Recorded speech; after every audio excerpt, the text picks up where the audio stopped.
Do you want this on? Hair's good. Well, I'll describe it. I mean, if that, oh, I see what you're doing. I'll No, grab it. please, take that chair. There's plenty of chairs. Do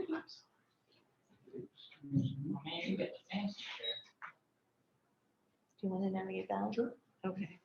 I think. I mean, it looks fine. I think that's good. Yeah.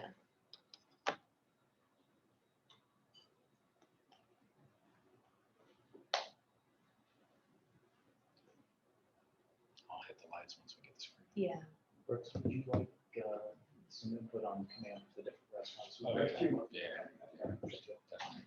Oh, great. Without a doubt. Absolutely help with that. Yeah. You guys just, email me a list and I'll build the Google Maps and go on those. Hit the light, Michelle, and Good. I believe Michelle. We can, They- or they you were- can- They were just bringing the two paintings back. Sure. I'll get started. sure, not a problem. Okay. I'll get cozy with Karen. So how do You we, can do that, but you're totally. the lighting? Let me try. Hold on.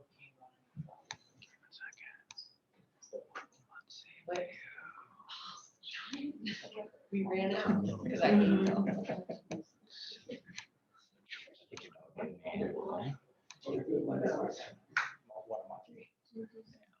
We're going to speak a little bit about just pastel paintings in general, how they've evolved over the centuries, and how they're affixed to the backing, how they're mounted, how they put glass on it, and the hardships that pastels have gone through over time. And the pastel art is a dry art. A lot of people, a lot of naysayers, or not naysayers, but a lot of people that have not really been involved with pastel call it chalk, Pastel painters hate that because it's actually painting with dry pigment. If you took a pigment in just a certain pigment in a bowl, like say, a cadmium orange or something like that, which is now considered toxic, and actually took that with your fingers and put it on the surface, you could actually be painting similar as you do with pastels. But pastel sticks actually make it a lot easier to do the same type of thing in a greater form. So that works well too. And there are pastel pencils, there's pastel sticks, there are pastel, now they make a thing called pan pastels, which are they come in like little cups, and you use brushes, and some people love them, some people hate them, but it's like you're doing pigment painting with that, with just dry pigments. So, but we'll talk more about the pigments and the binders and everything too. So. Some of the early paintings that I'm going to be showing were from a Metropolitan Art Museum show of about 5-6 years ago. But you can see that the paintings still hold their beauty over, this is from like 1780. They hold their beauty over time. Oil paintings, the oil will yellow, crack, and do all sorts of strange things over the years, whereas pastel painting, as long as you keep them dry, keep them from getting way too much light on them all the time, or it would fade the surface. But nowadays, even the light fastness of the pastel is so much better than it was back then. So you had to be more careful with some of the earlier paintings, but we'll talk about that too. So, and part of what that show showed was that the hardships that pastels went through before the 1780s or so. Pastels weren't mass produced at the time, so they would normally do it in their atelier. They would create the pastels, and there was no uniform color. Nowadays, we just take it for granted that if we get like a Rembrandt pastel stick that has the number 705-3 is going to be the same as the last one you had of the same number, the same pigmentation, the same color. It wasn't always that way before mass production. So,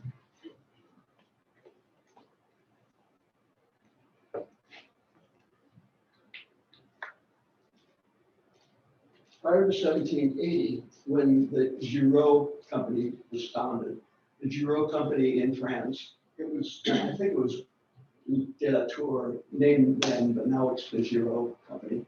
But they were one of the earliest mass producers of pastels. And in 1780, that's when finally you had uniform pastel colors and pigments, and so you could actually rely on them pretty well. At around the same time, glass formation changed, because before that time, the largest size glass was 29 by 17, which is really small by today's standards.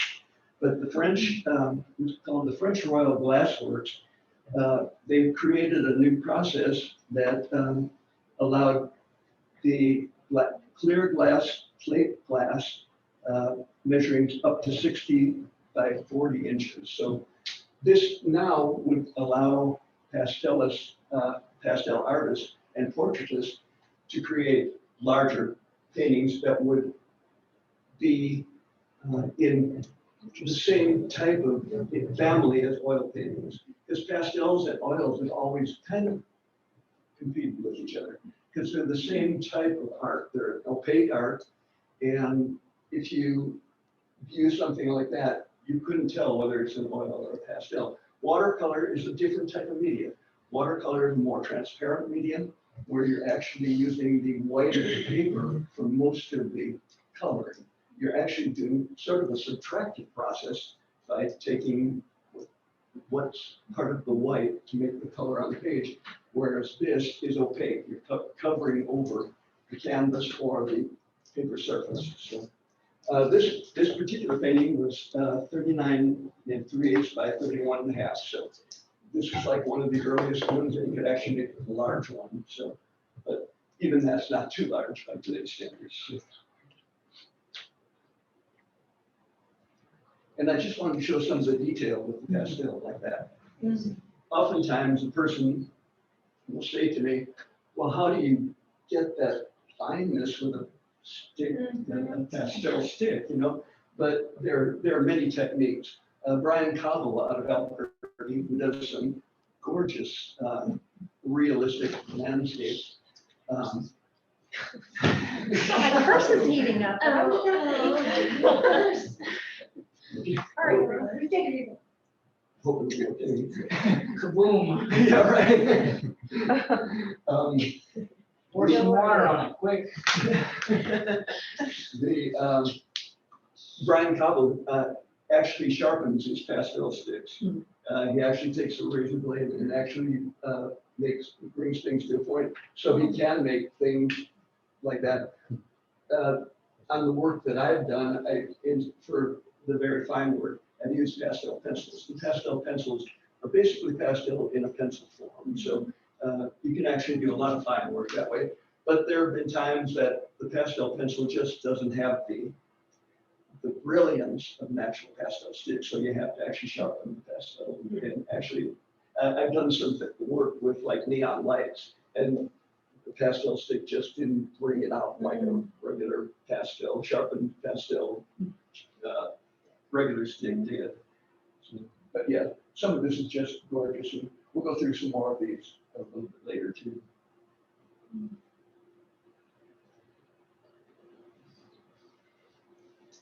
Like I said, now they could compete with oils.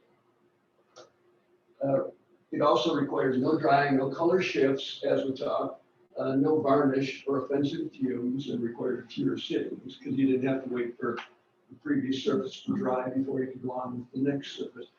There are so many advantages that pastels have over oils in that regard. It also required little preparation, no assistance, and fewer tools. So it was kind of the best of all worlds at the time. So especially for portraitists, landscape artists and stuff are still stuck with oils. Pigments. Approximately 65 pigments available in the 18th century. Manufacturers used combinations to create hundreds of pastel hues. Now, next slide will be a telling one. Example, vermilion, red lead, and King's yellow can be compounded to make bright orange. Now, what's wrong with this picture? The red lead we know is of course toxic.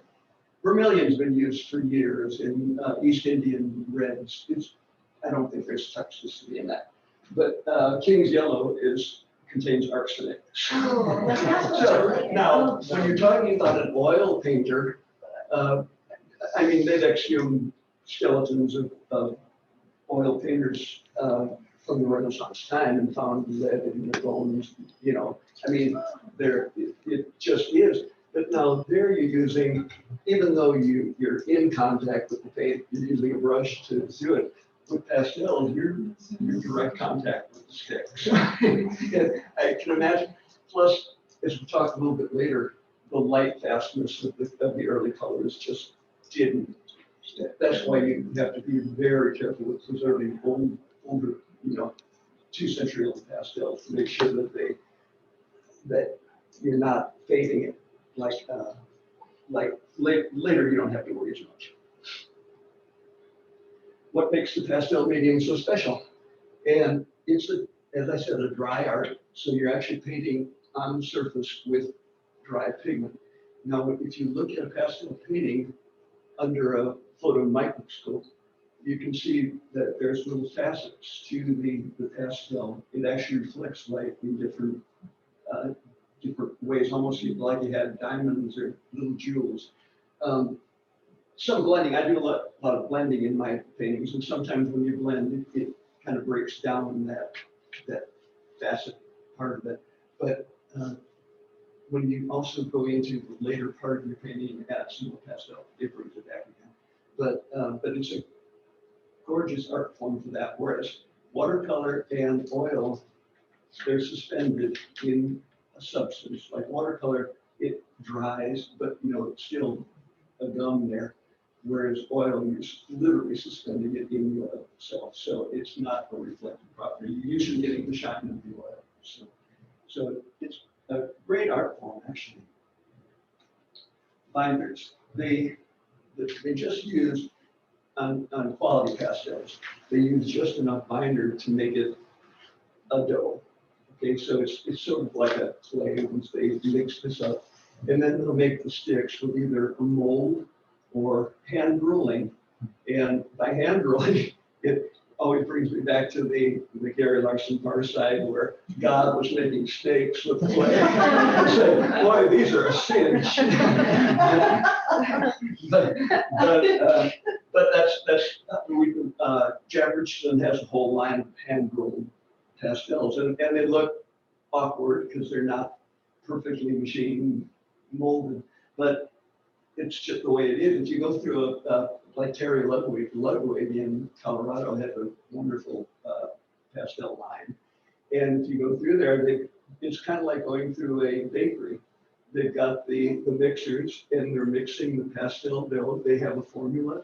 They use the same amount of pigment in kind of like mixing paint, but same amount of pigment, certain amount of dough, and then these things just blend it. And then they form theirs into little square rectangular sticks. But yeah, it's the same thing all the way. It's a great process.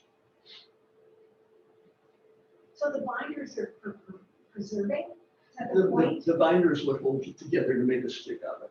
The binder basically will dry, kind of dry, so that all you've got left is the stick. So with pastel paintings, and what they used to use is gum tragicant and gum arabic used to be used. Gum tragicant is a Middle Eastern sap, not a sap, it's from a legume, but it's a rubbery type compound. And gum arabic is actually sap from acacia trees. Now, with watercolor, it still leaves a liquid type form. So you use that to mix with water, and then you've got your watercolor paint. With with pastels, the gum is just used, enough of that's just used to make it hold together as a stick. Okay, so the gum actually, should I say, like more evaporates out of it, leaving just the stick form. Okay, so So you've still got a solid, but it's not, you're not working with powder that's gonna fall apart. Now, Sennelier, their pastels, when you unwrap them, they do start to fall apart because they use so little gum on it. But you know, it's basically to give you the stick. So, and nowadays, no, gum Trattamp is still used for pastels if it doesn't adhere to itself as gum arabic does. So that's and gum arabic is still used for watercolors. So, and of course with oil paints, linseed oil has always been the what you mix the pigments in to make oil paint. Painting surface. I brought along, this is Sennelier Lacarte. I brought along some samples just so you can kind of feel the texture of it. The way Sennelier Lacarte is made is with actually it's a vegetable fiber. So if you look at it under a microscope, it's got like little strands of these fibers. It's the surface of it is just nice. It holds a lot of pastel layers, and it also is just a smooth, nice surface to work with. There are other brands that use almost looks like sandpaper. In fact, on the backside, sandpaper numbers like 400 grit, 300 grit, 600 grit, and they're just fine too, you know. But and you can Sennelier, what you feel is what it is. It's always that texture. Whereas the other ones, you can go. Some people like that coarser texture. It doesn't necessarily hold more, but some people like the way it looks when you paint on it. It has kind of not a smooth finish, you know. So, and then there's been arguments that you can actually buy cheap sandpaper in the store and use it. It's not archival. But then there's arguments on what archival is too. Normally archival is that there's less acid content. If you have some old books or even some old paintings with matte on them, you can see there's brown in the white part of the matte, or the pages have turned brown, and that's from the lignum content of the paper, of the wood pulp. And so you really want something that has no acid content in there, so that it won't yellow over the years. And so, but there have been people that say sandpaper is just fine. So there's always naysayers of everything, so it works out too. So mounting and framing. Okay, we'll talk about this. I brought at the end of the discussion, you can come up and take a look at each of the different types. I tried to bring one of each of the things. However, we don't have this is matting, and watercolor is still exclusively matte. Their paintings, they always have a double matte or single matte or triple matte, whatever. Pastels are moving away from that. We're trying, but with the non-reflective glass that we have now, and the fact that it's sort of still trying to compete with oil painting. So you'll notice that every painting in the show, except that one so far, has no matte. They've all framed out to the edge, and she's only got a single matte on that. So this is standard bevel here, and you can see this is where the part that you can see. This is where the matte is, and you can see how the bevel is cut that way. And you've seen many paintings like that with the white edge along there. For pastels, that's not always the best way to go, because pastel dust inevitably a little bit can drop and cause that white to become a little discolored. So a reverse bevel matte is one where it's actually cut that way.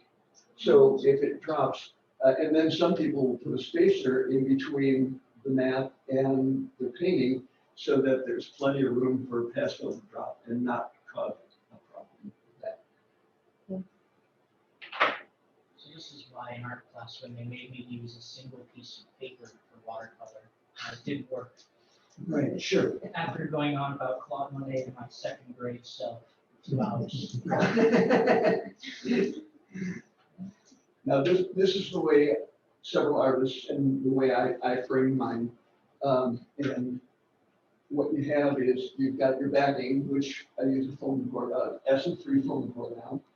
And I mount my pastel to it. Now, the colored paper is such a heavy paper, you don't really have to hinge it, but I do anyway on the top just to make sure, but it's not going anywhere inside there.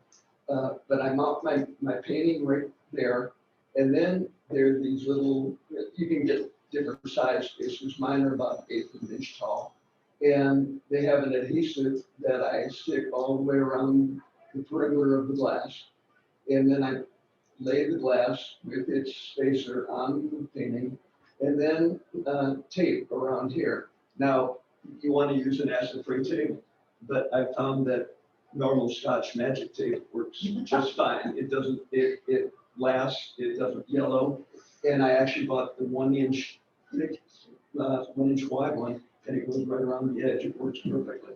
So, and it makes it hermetically sealed too. So you've got airspace in here, and then with the tape, listen, with the tape going all the way around, there's no air that's going to get in. No air or moisture will get into your painting.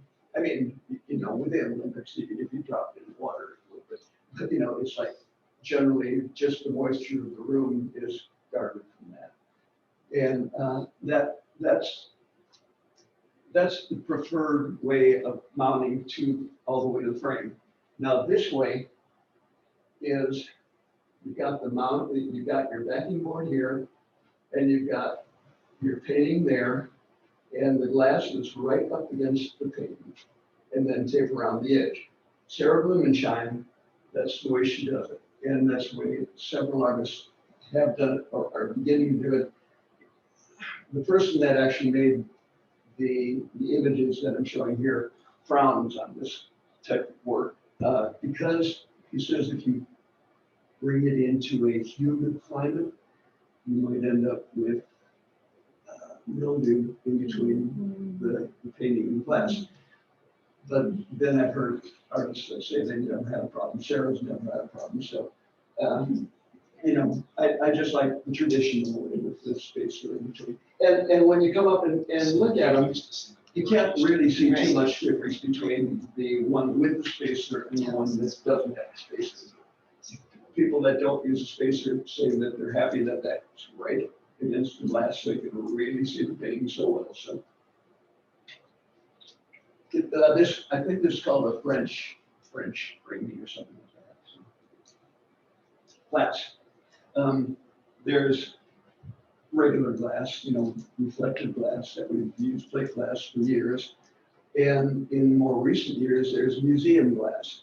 Museum glass is an anti-reflective glass. So if you're standing right by the painting, as long as you don't have like a bright light behind you, there's no reflection. You don't see your reflection in the glass at all, which is great. You can usually tell if it's anti-reflection or museum glass by if you hold it up to reflect on light, the light looks like purplish or a little darker than normal. So that's as many of the ones we unpacked today were anti-reflective glass, you could tell.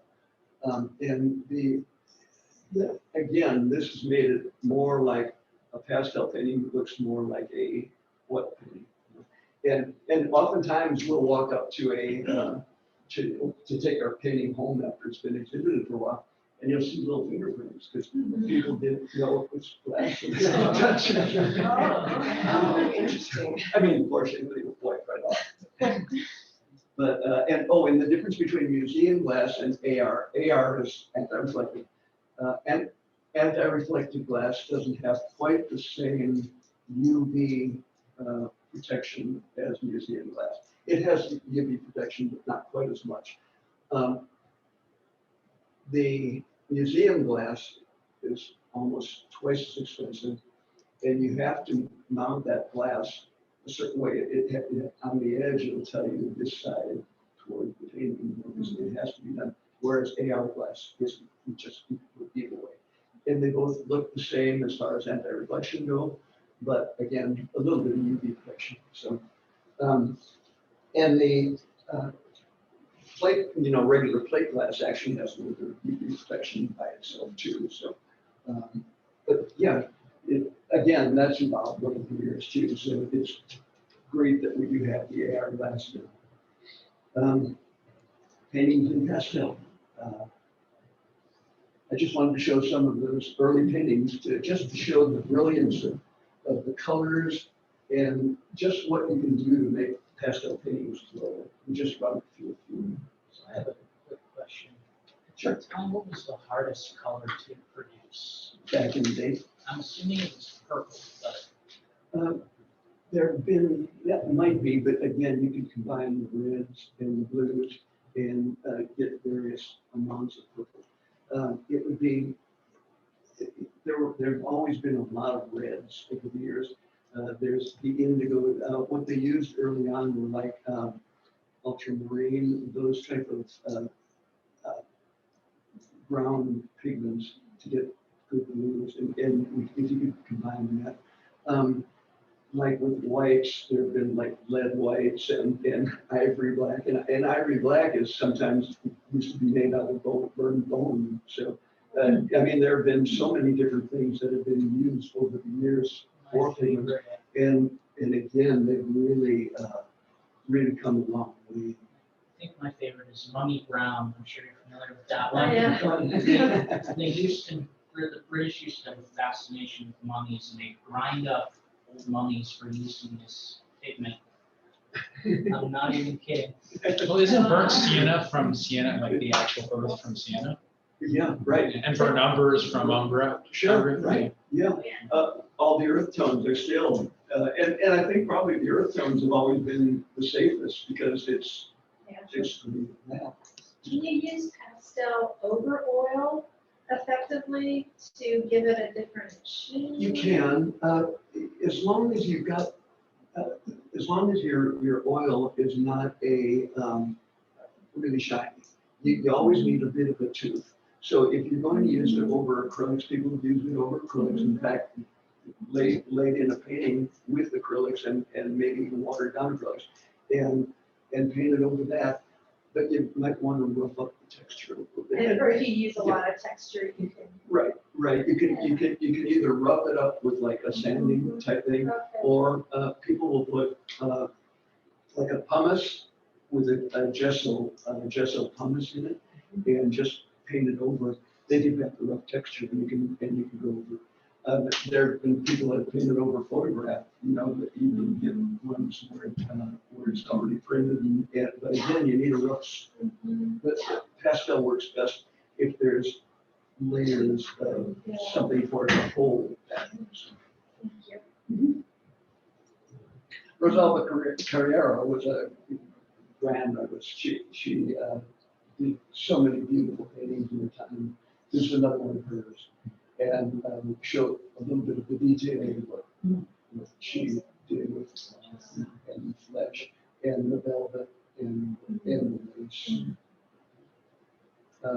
The vividness, I wanted to just bring this one up, it's just the vivid colors where you can actually see what he's done. Just like when I draw that Turkish one, decidedly not Turkish. Right. It was the model that they did, yeah. And that was the style at the time. Sure. Draw everything white. Oh, yeah, right. So, and here again, just mainly to see what they did with the gown. I just think it's just beautiful.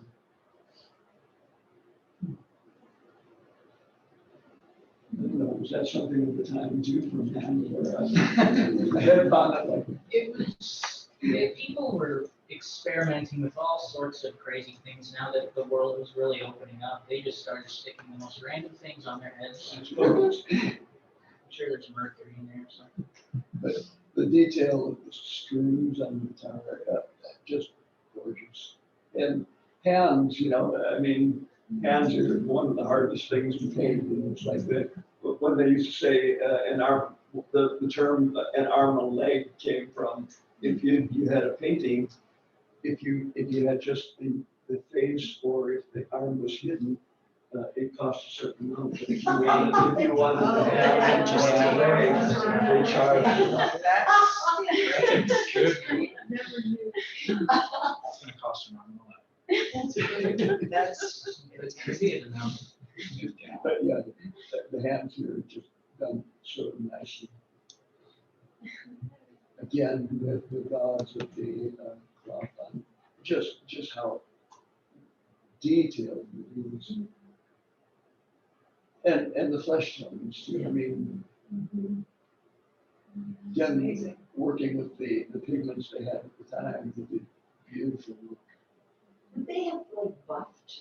Pardon me? Would they have buffed the pastel to get that smooth skin look, or that they could use a different brush? Well, most portraitists that I know do use the fingers. to blend. Yeah, okay. Blend. Because it's just so I fun. mean, there's the school of thought that you never blend.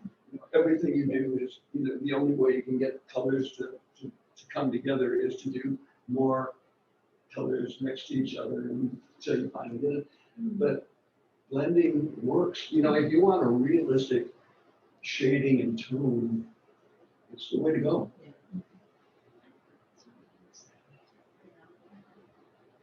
And here again, we had this one earlier, but I just wanted to show the lace and the flowers. I mean, my goodness.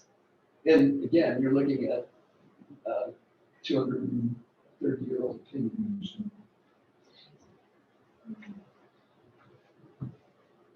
The enthusiasm for pastel sadly began to wane by the turn of the 19th century. And their reasons was its dustiness was criticized and its bright colors no longer praised, now being associated with the frivolity of ancient regime, you know, the snotty, snooty people that come up with these nonsense, you know. Fortunately, the medium was reintroduced in its full glory by the Impressionists in the 1870s, and most notably by Edgar Degas. And I wanted to show some of his paintings because he did most of his life he spent on ballet dancers, and some of his works are just absolutely gorgeous.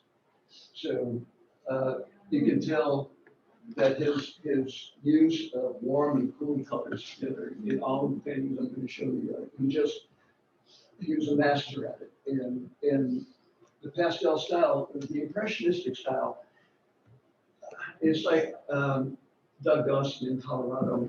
I attended one of his classes, and he said that when you are making a painting, the amount of roughness that you have in the painting at a certain time is more impressionist. And you can tell by the strokes of this, it's an impressionist painting, similar to most of the other impressionists, where it was like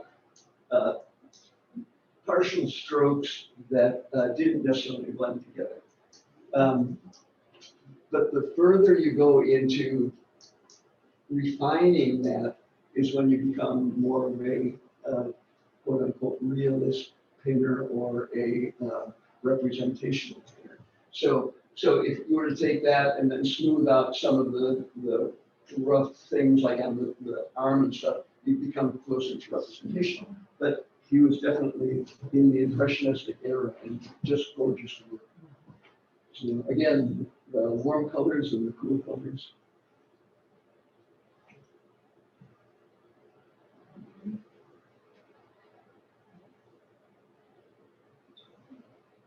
I was going to add his bathers. I mean, he had a whole series of bathers, but I figured it might not be good mixed in. It's really, really interesting work.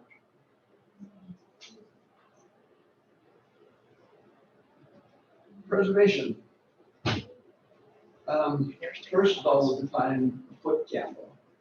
A foot candle is defined as enough light to saturate 1 foot square with a lumen of light. Now, if you purchase yard lights, those solar yard lights, they measured in like 1 to 3 lumens, up to 10 lumens. I love up to 9 lumens. I have some really bright ones, but you know, some of them, like the 3 lumen ones, it's a point of light and it glows pretty nicely. Now, with that lumen, what we're doing here, and first I'll talk about light bulbs. The wattage of light bulbs, the incandescent light bulbs, like a 40-watt light bulb is a certain brightness and it's relatively cool. A 60-watt light bulb is hotter and brighter, and a 100-watt light bulb is real hot and real bright. Wattage is a heat designation. So when you talk about the wattage of an incandescent light bulb, you're talking about the brightness of it, but you're also talking about how much heat it emits. Just like a space heater, the maximum it can go for the current that the house draws is 1,500 watts. So, but of course there's no brightness in that, but it's the heat. So when you're talking wattage, it's always the heat. So the lumen becomes a very important property now with LED light bulbs, because you buy a light bulb that's a 60 watt equivalent, but 60-watt equivalent doesn't mean anything except when you talk about that it's 815 lumens. Okay, so that's the amount of light that it's producing. So once you have the idea of what lumens mean, then you can talk about what the foot candle is. What the foot candle is not the amount of light that the light bulb is producing, but the amount that the wall is receiving. So one foot square with a lumen of light, and I'll show a picture here. Imagine that was a square instead of a rectangle. But say the candle is 1 lumen, and it is actually making 1 foot candle of light on the wall. So, okay, so now that's the designation that museums have used to see how much a painting can withstand in the amount of light over the years. So with pastels, museums have generally limited the display of pastels to no more than 3 months at 5-foot candles. And for longer periods of time, a light level of 3-foot candles should be maintained. Now, again, we're talking about paintings from the 18th century. Light fastness was not necessarily as strong as it is today. Today, you wouldn't have to be, but you don't want a brilliant light on, you don't want sunlight on the painting all the time or anything like that, you know, but generally that is a good, kind of a good reference, especially for older works. 20th century to today. The Pastel Society of America was founded in 1972 by Flora Giuffoni, and it became the kind of the mother of the modern renaissance of pastel. It brought it back. Right now, there's the International Association of Pastel Societies, which has held its biannual show in Albuquerque actually for the last 8 or 9 years.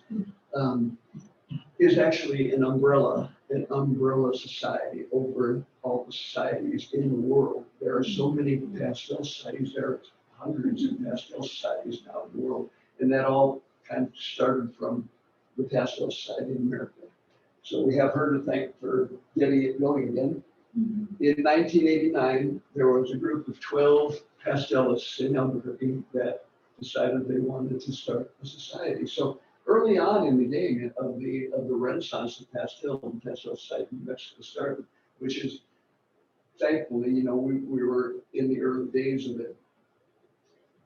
And if you have ever been to Albuquerque, the first national show, I think we're in the 29th national show now. The first national show was held in American Furniture. And I think maybe the first few years were held there. So we eventually moved into the fairgrounds at the Hispanic Arts Center. But yeah, we held it there for many years. So. And I'm just going to show a few of our the paintings that are in the show here. In fact, Sarah Blumenstein won the 2nd place award. But she's an artist, like a classical type artist. You know, her usually still life. She's done other things, but usually still life. She just does gorgeous work. So, And she won third place last year, so. And the second place award is a $1,000 award, so it's not a bad one. What's third place? Clap on the back? Pardon me? No, third place is $750, fourth place is $500, first place is $1,500, so it's not bad. Catherine Irish, I don't know if I've ever seen her do anything but sunsets, but she does them so well.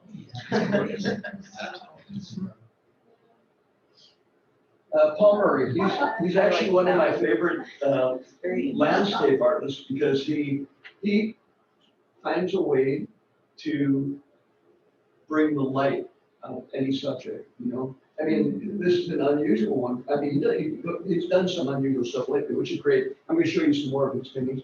But, you know, most of the paintings that we ever have are landscape paintings, and it's just what everybody does, you know? But landscapes are landscapes, you know? Paul brings the light out of the landscape. He's my favorite, one of my favorite artists. So, this is one from last year of his. He's just a master at it. Another one. This was on the cover of our show catalog 3 years ago. So. Yeah, he's just extraordinary at it. And Mike Mahan, he'll be doing a demonstration in August on August 10th. Or 7th, yeah, Seventh, Saturday, yeah. August 7th. Yeah, he'll be here to do that. And he actually may do a portrait. He likes to do portraits of Native Americans or exotic, you know, something other than just, you know, someone off the street. But, if you can find a model for that, he'd like to do that. And then Vasily Katakis, he's my buddy. We're both, I'm half Greek, he's all Greek, you know. And he's going to be doing a demonstration on Saturday. So just his work. Now, when we talk about blending, he is a master blender. You know, I mean, when that is definitely what he normally will do is he'll lay in his colors, and usually about 3, 4 different colors, because I mean, you can tell that there's many colors in there.